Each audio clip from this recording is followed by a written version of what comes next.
From Washington, this is the HPS Macrocast with Hamilton Place Strategies and Markets Policy Partners. It's Friday, August 21st. You're listening to the Macrocast. And guys, this is a special convention edition of the Macrocast. You have me, Tony Fratto, in New York with Hamilton Place Strategies, our Macrocast partners from Markets Policy Partners, Brendan Walsh and John Fagan. And then two of my business partners, Stacy Kerr, longtime staffer with Speaker Pelosi, Michael Steele, long of the House of Representatives with Boehner and Ryan and Jeb Bush campaign, and both are now with HPS. And guys, we're going to get into the second segment later on and dive into politics and how we saw the Democratic convention this past week, and then looking ahead to the Republican convention next week. But you guys stayed up late and watched, right? You didn't miss it. Yes, and it was late. We have to get up early to watch markets. Yeah. And the Bruins already clinched round one, so I had some free time. There's salt in my wound. It was worth staying up for. Yeah, it was good. Steele, you guys, were you able? But you have two. You have infants, babies in the house. Were you able to pick it out? I admit there was a little split screen between the convention and the Lakers Blazers game, Trailblazers game, but yes, definitely up late. Good. Well, those of us that have gone to conventions every 4 years, we mark the week of conventions as not a lot of sleep. So it was all right to be up late and nice to be doing it from our couch. So much. Let's just be clear on that. I mean, it's fun to go to one or two conventions, but after that, it's work, and I enjoy it. If I never go to another convention, I can only just watch them on my couch. I'll be the happiest guy around. And you might not. It's true. Might not. This may be the model for all future conventions. Well, let's come back in the second segment and talk politics. But first, John, Brendan, we had a little bit of economic news this week. Yeah, I suppose the big one was the Fed minutes, which really weren't news, but the market reacted to it a little bit. I think much of the reaction was the fact that stocks were at the all-time highs. But they did sell off, and the minutes just kind of showed that the Fed is worried about the pandemic, and also that we might not get any further fiscal response, and they kind of took down their growth estimates, which seems perfectly logical to me, and also it's exactly what they said in the meeting 2 weeks ago. So I'm not exactly sure why the people freaked out about it. Yeah, it wasn't a freak out. The market sold off. It was pretty minor. I mean, there was some verbiage in the minutes that suggested that perhaps that the pivot to enhanced guidance, which is a formulation that more formally would tie the Fed's interest rate and asset purchase policies to their 2% inflation target and full employment mandates. This enhanced guidance formulation is something that analysts had been thinking might be enacted as soon as the September meeting. The minutes suggested that maybe they were backing off that timeline, and some of the wording around the timing, so when necessary or as appropriate, rather than at upcoming meetings. So there was a sense that maybe there was a little slippage in this pivot. But honestly, we didn't think that enhanced guidance was going to be all that different than what they're doing right now. Yeah, and what more can they do other than, as we've talked about a million times, they can fix the Main Street lending. That's about it. Not even thinking about raising rates, which is pretty enhanced guidance the last time. Yeah, and it's not clear what else you think. What other kind of guidance you think you would need, right? I mean, you talk about other forms of support, but they're doing. They're never going to tell you that they're doing everything that they can do. There's always a tool in the tool chest, but they're doing a lot right now, and they've said they're going to keep their foot on the pedal. So, and to Brendan's point, they told us in minutes what they told us publicly 2 weeks ago. Yeah. So and I think now the attention turns to Jackson Hole, which I don't know if the people aren't aware. So Jackson Hole is run by the Kansas City Fed, and it's out in Jackson Hole, which is a beautiful place. And central bankers from all over the world come to this, and a lot of really important stuff happens there because people go for hikes and things like that, and they talk. So this year it's going to be virtual. So it will be interesting to see if this year's Jackson Hole is as not even just a market moving event, but a central bank, important event like it usually is. I bet basically, unless the Fed does something important in terms of announcements, probably this is going to be a dud. Well, Powell confirmed that he'll be speaking. So that's great. There'll be other papers presented, and look, I'm excited about Jackson Hole and some of the other economic conferences that we're now going to be able to just tune in and watch. Yeah, that's an important point. Yeah, we're actually going to see the conversations where when you have to. It's a pretty tough invite to be able to go to Jackson Hole. It is. It's tough, and obviously it's far away and beautiful and expensive to be there. So it's like there are hurdles to get there. But it's we've usually had to rely on really excellent reporters, but reporting on it, and so it'll be nice to you can read the papers afterwards, but it'll be nice to watch it and see some of the. That's a great point. A really good point. Yeah.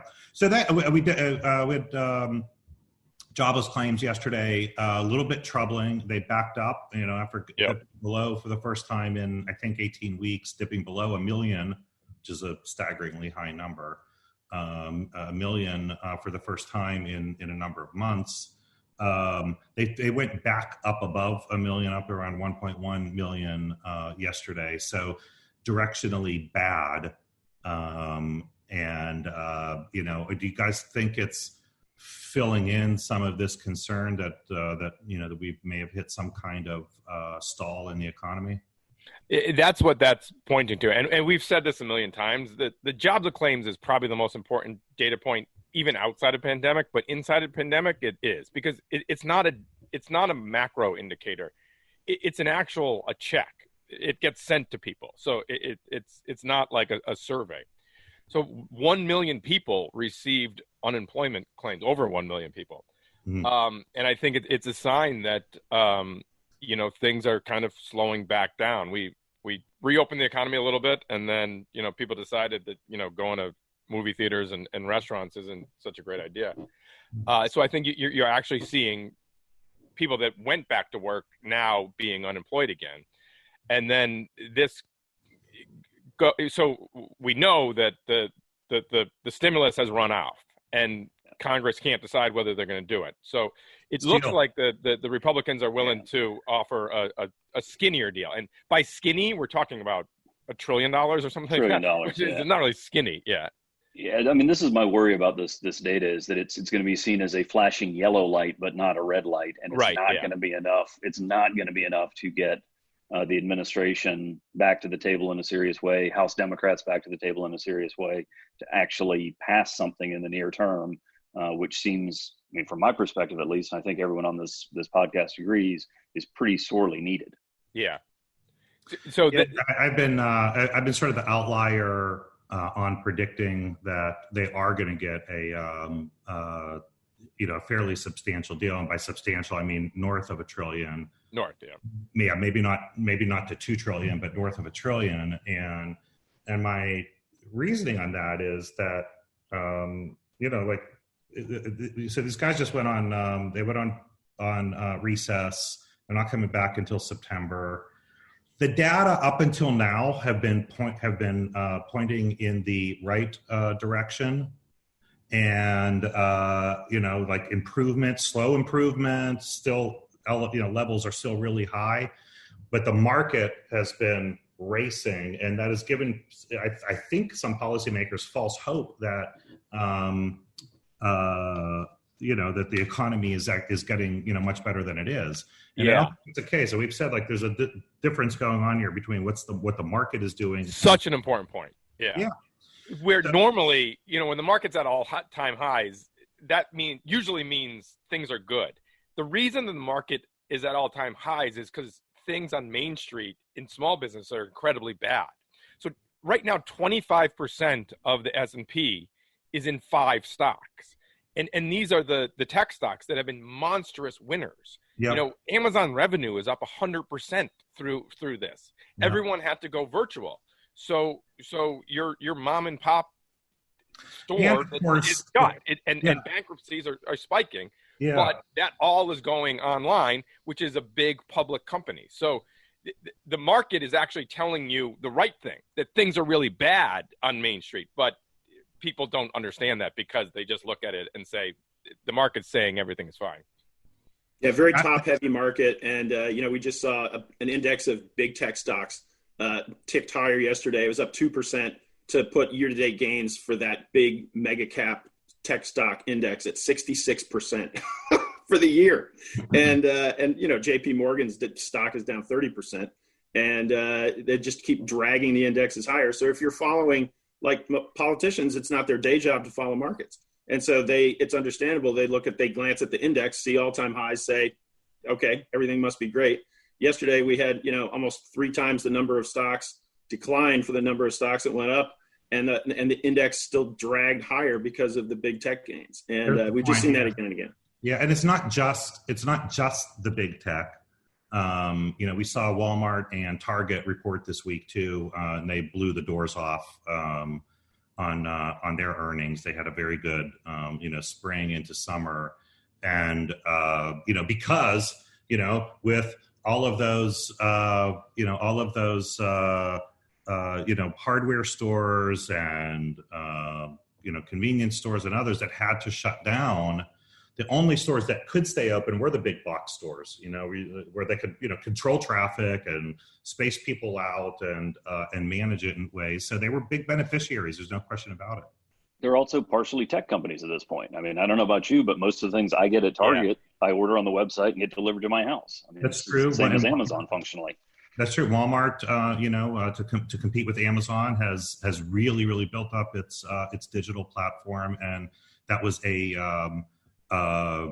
big signal coming out of their earnings, was just how successful they were on the digital side. So you're right, Steele, and it's but that's it just gets to this point that if Congress is looking to the markets for support for doing something, they're looking in the wrong place, and what might be unfortunate. Well, not necessarily. The bond market's telling you things are bad. Well, that's true. I mean, the bond market is. But no one pays attention to the bond market, which is the market that matters. People look at the stock market because it's more fun. They only think of the bond market in terms of, the interest on the debt, right? Yes. That's all, right? It's good if the number's low. Yep. But it's, they're not understanding what a very low interest rate on the 10-year actually means. Yeah. So look. If I were them, if I'm a member of Congress, maybe they're not afraid of this, but they're gonna. I think in the next weeks, into September, they're gonna start seeing signs of things like people. The lines getting longer for people picking up food at the food banks. Yep. And for people, for foreclosures increasing, which we have seen foreclosures. Increases, bankruptcies increasing, and we've seen bankruptcies. We're at recent highs in terms of bankruptcies. Highs even relative to the financial crisis 10 years ago. So, and we're also getting to the point where state and municipalities are going to have to start laying people off. You're either going to have to borrow, like New Jersey, $10 billion, or you're going to have to lay people off. And I'd imagine once people start getting laid off, that Congress will get to it. But it's sad that we have to get to that point. Well, let's see. Let's go. Let's take a break here and come back in the next segment. I want to talk about how how politics and the economy are interacting right now, and also just from our good friends Stacy and Steele, and get a sense on how they saw this past week's convention, and then look ahead to next week as well. You're listening to the HPS Macrocast. Check out HPS Insights, a regular podcast from Hamilton Place Strategies, bringing you the latest on policy debates affecting the business and political communities. Available on your favorite streaming platforms, including Apple, Spotify, and Google. Tune in to the latest episodes and learn more at hamiltonplacestrategies.com/podcast. All right, we're back on the Macrocast. Stacy, Kerr, how did you see the convention? And actually, I even want to ask you quickly too about Speaker Pelosi had a big set speech the night before too, and your old boss. But what's your reflection on how do you think this convention went under obviously strange circumstances?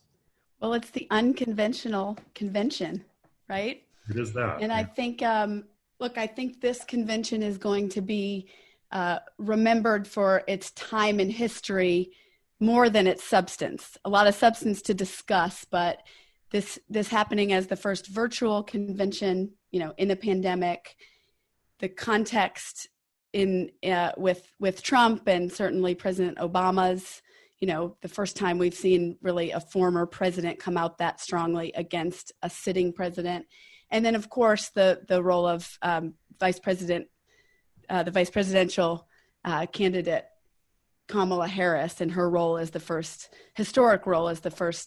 African-American woman on the ticket. So that's where I think that's what we'll remember most. We're going to be talking about the substance for the next couple of weeks, but I think that's where it'll play in history.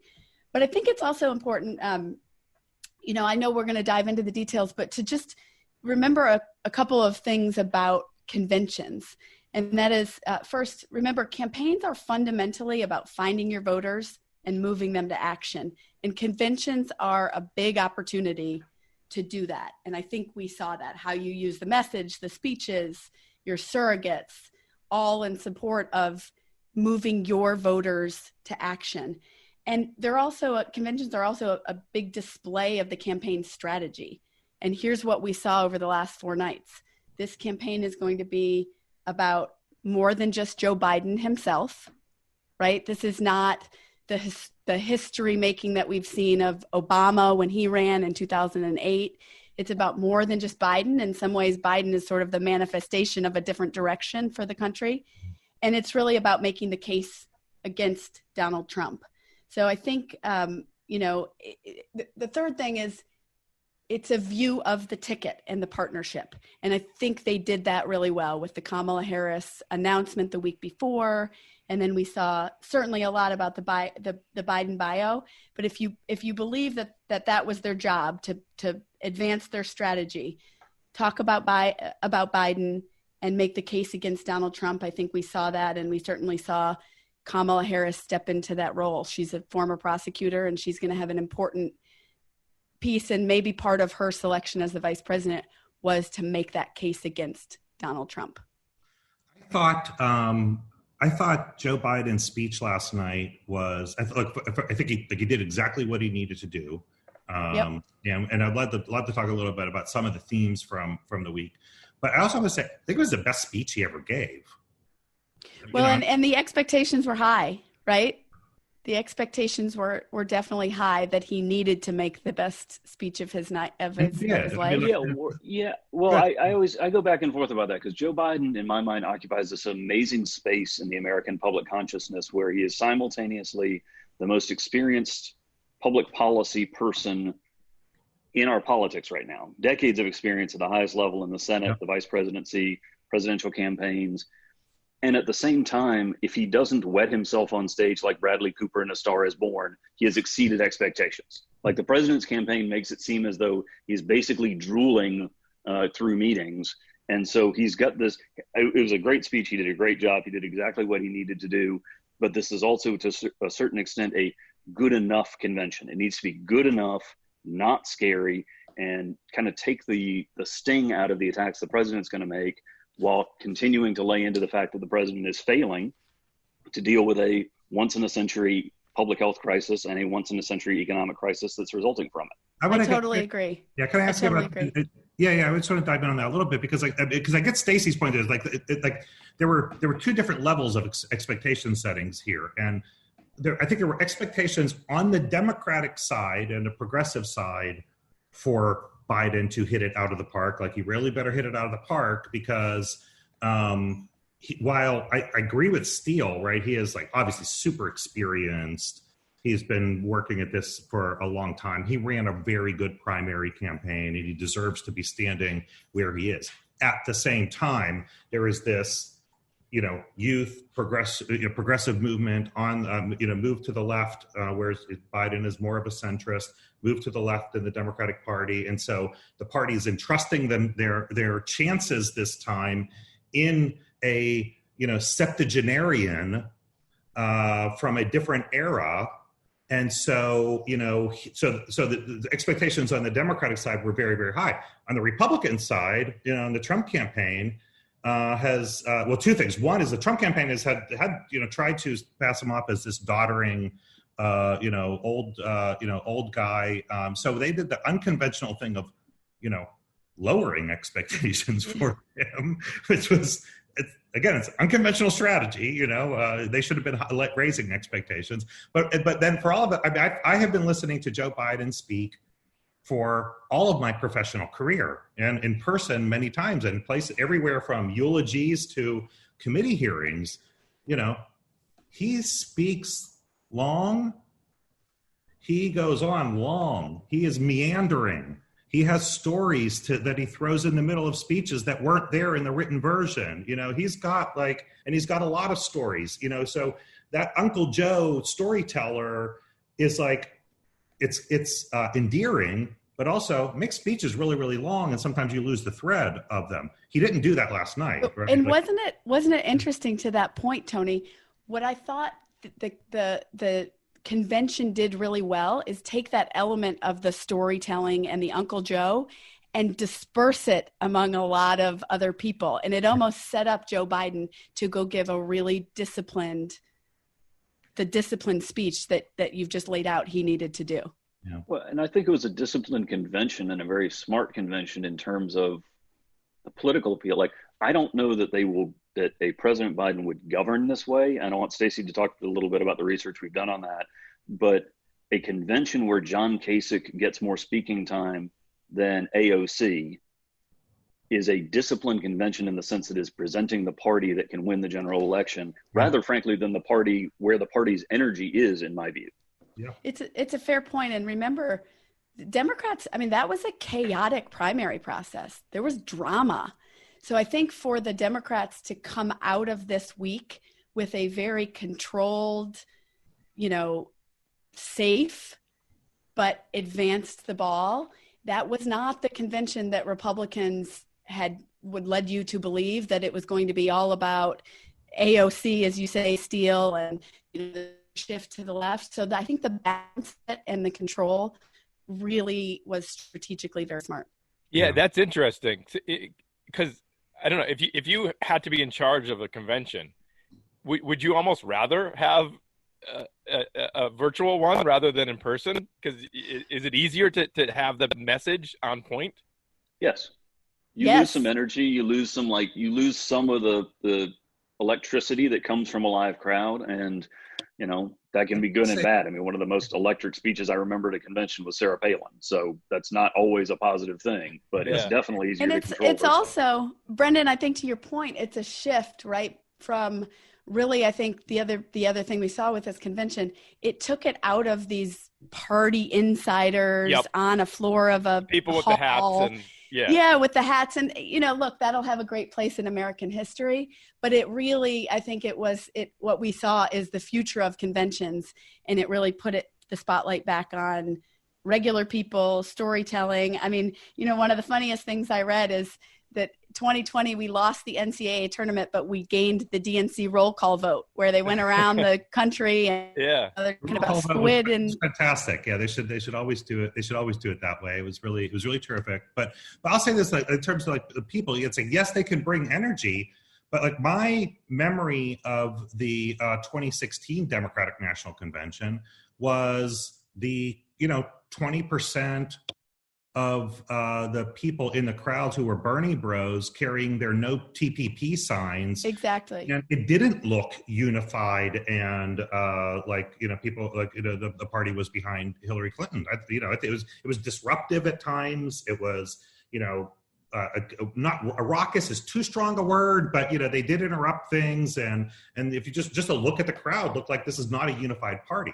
It's a great point, Tony. I think if you asked Democrats, 2-3 months ago, would we have the discipline and the unity? I think that was an open question. So kudos to the. But by the way, I think if John Kasich walked onto the stage at a Democratic National Convention arena, half the crowd boos him. 4 years ago? Great point. Yeah. No, this year. Even this year.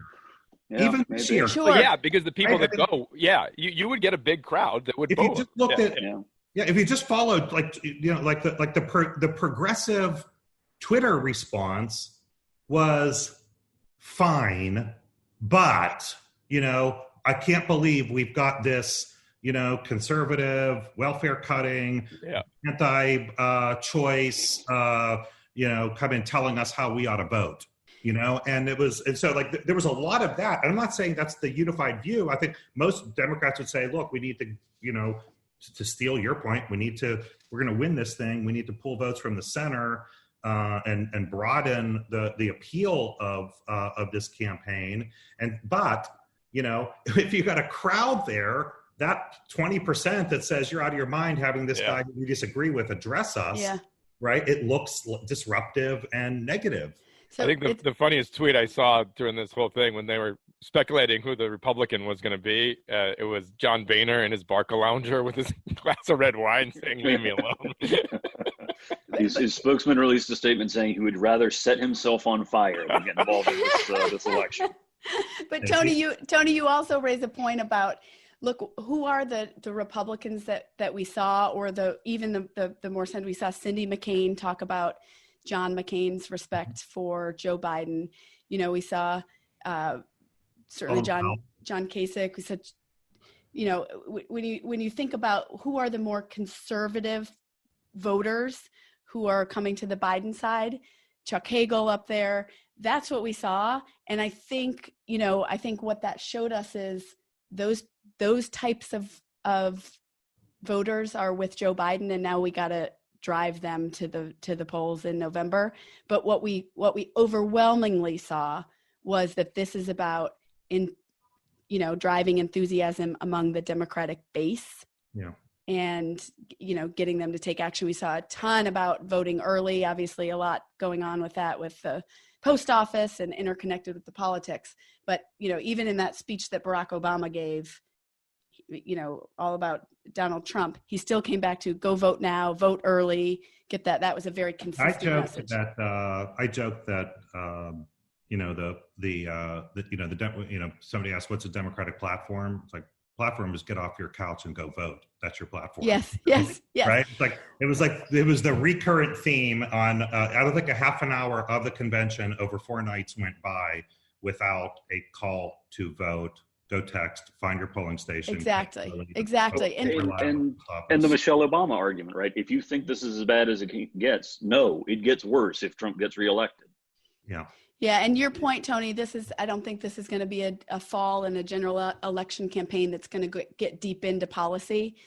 We put out HPS put out this week our thoughts on what a potential Biden agenda and a Biden administration would do. And I think we're not going to see deep dives into the policy this fall. Mm-hmm. What we're going to see is, the sort of top line policies that are important. You mentioned the move of Biden over to the left. I think we're going to see some of that come through, but I don't think we're going to see chapter and verse on exactly what these policies are going to look like, because they don't need to do that yet. And I think we're going to really get into that, with a potential Biden administration in November. Yeah, I thought so you're right. So there's sort of this old adage in politics of to be specific about the things you're against and be general about the things that you were for. I thought they stuck to that really well this week, very specific about the things that they were against in a Trump administration, very general about the things that we're for. We're for expanding healthcare and dealing with climate change and investing in infrastructure, but no specifics in there. There was no need for it, and it is an old adage for a reason. It works, so I thought they were right on that. I would say one other thing on this: if I think of just step back 30,000 feet, overall theme of this convention, and I think it plays into how we look ahead to next week as well, is that the best thing that Joe Biden has going for him, in addition to, he's got an unpopular opponent, right? Joe Biden is a nice guy.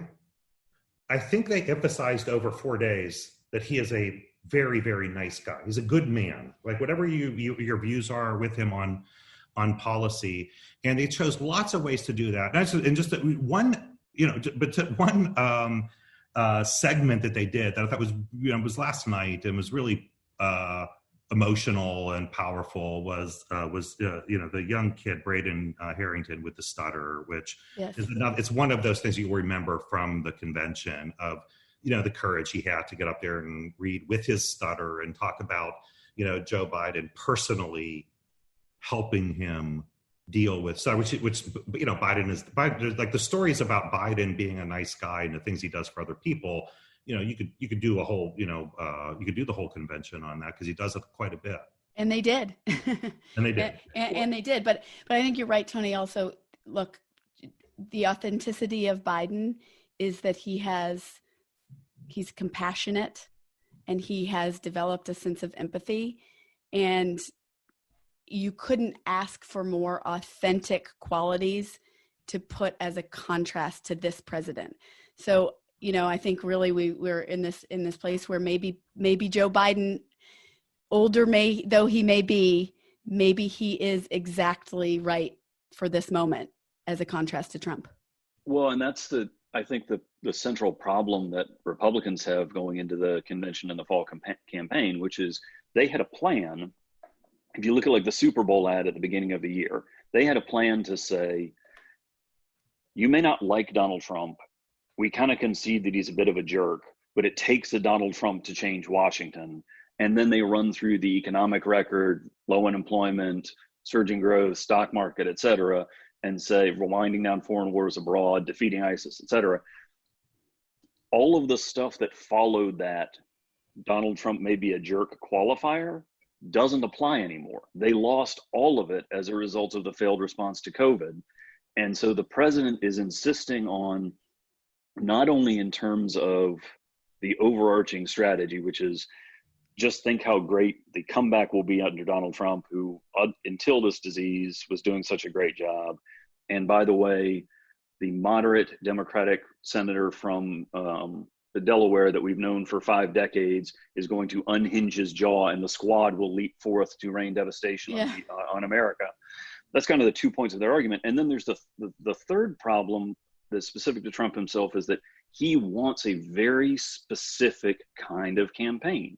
He wants mass in-person rallies. He wants people coming together in large numbers to celebrate him and cheer him and show this vision of unity.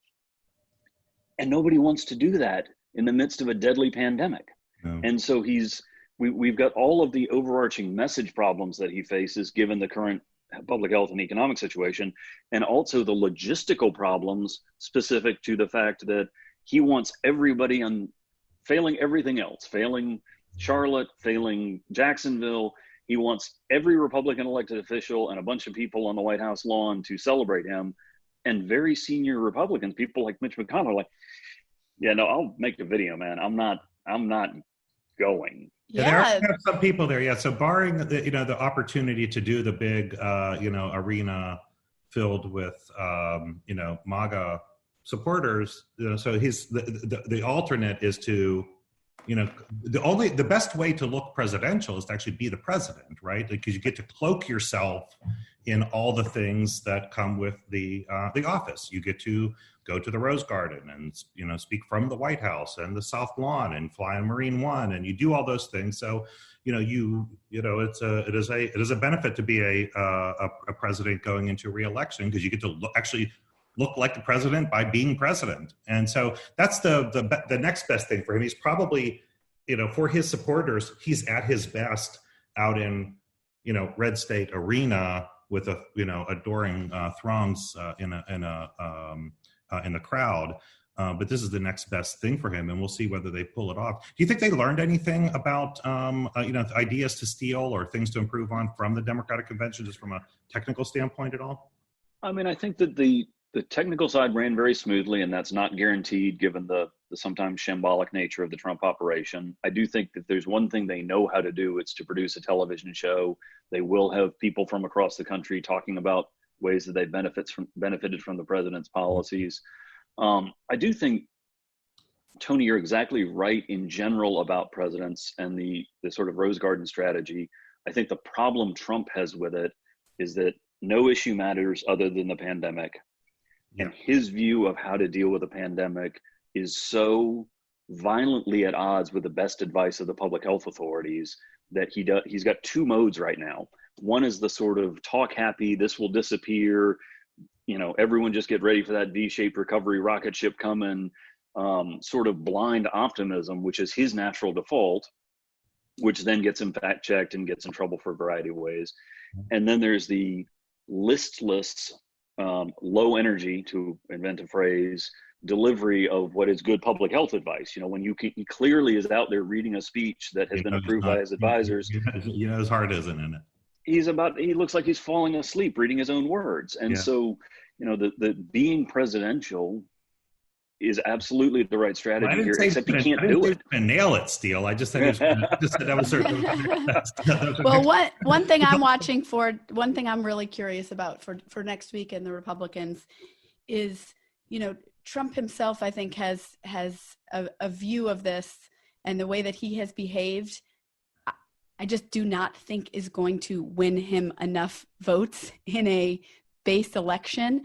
And the Republican National Convention, the Republican National Committee's job is to expand that. So I'm really curious, is this going to be the Trump show, or are Republicans going to do what is necessary to present a view where people can, if they are not specifically identified with Trump, and that's a very, very, very tall order. Yeah, I would just say that there's only one person who controls that.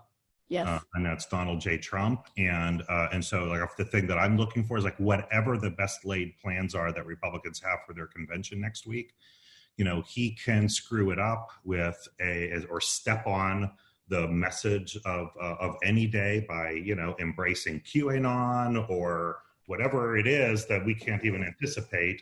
And he'll find a way to do that, because it'll be the thing that, whatever the thing is on any given day next week that, drives his passion, that will be the message of the day, and nobody knows what that's going to be. So it'll be an adventure. We'll absolutely. I think the word of the week, and we talked about it, is discipline. And that's the big unknown next week. It is. We'll see. It's not exactly a strong suit. It's not. We'll see. We'll see what happens. Let's come back, guys, and look at what besides the convention next week. If we got any economic news to pay attention to, we're in the dog days of summer, and so it's a little bit thin for some of this news. But let's take a break and come back. You're listening to the Macrocast. Every 2 weeks, HPS measures U.S. adults' feelings and expectations for the economy. The HPS Civic Science Economic Sentiment Index accurately measures movements in overall national economic sentiment and provides a more sophisticated alternative to existing economic sentiment indices. To learn more, contact us through HamiltonPlaceStrategies.com. We're back on the Macrocast. John, how are markets paying attention to all of this political news and what they're seeing in the conventions? Well, there are a couple of things to know about how markets process elections and political uncertainty. One is that markets are not traditionally all that good at getting ahead of some of these risks or issues, and usually when you look at an election cycle, U.S. markets, and we're talking about equities, but the broad scope, really don't start pricing in electoral outcomes until after Labor Day. And so we still have miles to go, and that's pretty consistent with the commentary. You can certainly already see plenty of analysis on Wall Street which tends to be a little bit partisan in favor of the Republican side. And it's, it seems a little half-hearted trying to get people concerned about the Biden tax plan at this point. And, I think the real risk that market participants are beginning to focus on isn't necessarily the risk of, Biden coming in and raising taxes, although that's certainly part of the commentary. It's really about the validity of the election and the certainty of the outcome, which Wall Street is really beginning to focus on. And you can see flickers of this concern if you look at equity volatility futures. You can see them relatively elevated, quite notably elevated going into the election timeframe and staying high afterward and maybe that's suggestive of risks, and places like Goldman have suggested that it is certainly a clear and present danger to equities at all-time highs to have a disputed result that drags on and looks pretty ugly. Yeah. Brandon, what's coming next week? So today we actually got a bunch of the market PMI data from globally. And in terms of manufacturing, everything is back in expansionary territory. And the U.S. one actually came in well above expectations, with manufacturing at 53.6, which is kind of back to levels that we were before the pandemic. So that's a very good sign. And today we also got existing home sales, which were up 25%. It's huge. So the housing market is really the hot part of the economy, both with lower rates, but also people are moving, because of the pandemic, and I guess people can work remotely, so people are kind of taking advantage of that. Actually, the home builders said that there's a lumber shortage, so prices are up a bunch, and that could be the restraining factor. But for next week, we get again a bunch of more housing data. We get German GDP data. We got our second estimate of our second quarter GDP, which was down, what was it, 34%? So that's not going to be particularly market moving. And then we get the big one is really the personal consumption expenditures and income. So we get how much we spend, how much we made, and then within that report, we also get how much inflation went up. And the PCE, the core PCE price index, is the one that the Fed uses to target. They target a 2% inflation rate, and we're at below 1% now. All right, we'll look for it, well, guys, and then we'll also have Republican National Convention to talk about next week. That'll be the big event of the week. I think it will. So, hey, we'll look forward to that. Thanks for joining us, Michael Steele and Stacy Kerr. Appreciate being able to do convention and political talk, and can't wait to have you guys back again to do this again, because I think we're in that season. I think it's going to be a pretty historic season as well, and unlike any other presidential campaign we've seen before. So definitely can't wait to have you guys back. John, Brendan, thanks. Have a great weekend. We'll see you next week on the Macrocast. Thank you for listening to the HPS Macrocast. Please remember to subscribe, rate, and share. Find more from Hamilton Place Strategies at hamiltonplacestrategies.com and follow Tony Fratto on Twitter @TonyFratto. Learn more about John Fagan, Brendan Walsh, and the work they do at Markets Policy Partners by visiting marketspolicy.com.